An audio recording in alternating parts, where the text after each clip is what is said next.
بسم اللہ الرحمن الرحیم۔ السلام علیکم فرینڈز، کیسے آپ لوگ؟ سعودی گورنمنٹ وزارت حج عمرہ اور وزارت صحت کی طرف سے ایک بہت بڑا اعلان کیا گیا ہے، آپ لوگوں کے ساتھ شیئر کرتے ہیں۔ اخبار 24، اس کے علاوہ اوقاز اخبار اور ایکسپریس نیوز دیگر ذرائع کی طرف سے یہ نیوز موصول ہوئی ہے۔ کل گزشتہ روز جو گزر گئی 3 اپریل کو سعودی گورنمنٹ کی طرف سے سعودی اوقاز اخبار نے وزارت حج اور عمرہ کے سیکرٹری جنرل کا انٹرویو لیا اور اس میں عمرہ کے متعلق کچھ کویسچن کیے کہ عمرہ کا آغاز کب سٹارٹ ہوگا۔ ان کا کیا کہنا تھا وہ آپ لوگوں کے ساتھ شیئر کرتے ہیں۔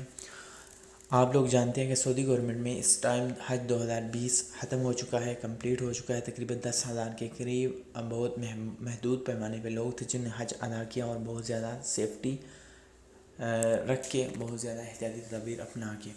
سعودی وزارت حج اور عمرہ کے ترجمان اور وزارت صحت کے ترجمان کا یہی کہنا ہے کہ ہم جن افراد نے حج ادا کیا ابھی وہ قرنطینہ میں ہیں 7 دن کے لیے۔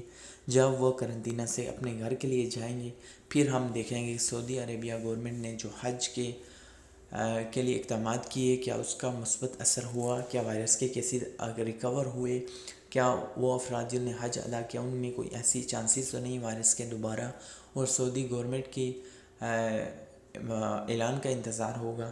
اس کے بعد ہم 3 ہفتے کے بعد تقریباً عمرہ کا آغاز کر دیں گے۔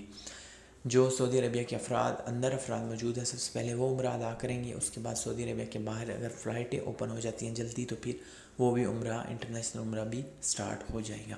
انشاءاللہ 2 سے 3 ہفتے کے دوران ساری چیزیں اپنے نارمل کنڈیشن میں آ جائیں گی، عمرہ وغیرہ سٹارٹ ہو جائے گا۔ فی الحال یہی نیوز تھی۔ چینل پر رہیے گا، کوئی بھی اپڈیٹ کے لیے چینل کو سبسکرائب کر دے، بیل نوٹیفیکیشن آن کر دے تاکہ ہماری کوئی بھی ویڈیو آپ کو نوٹیفیکیشن ملتی رہے۔ دعا میں یاد رکھیے گا۔ اللہ حافظ۔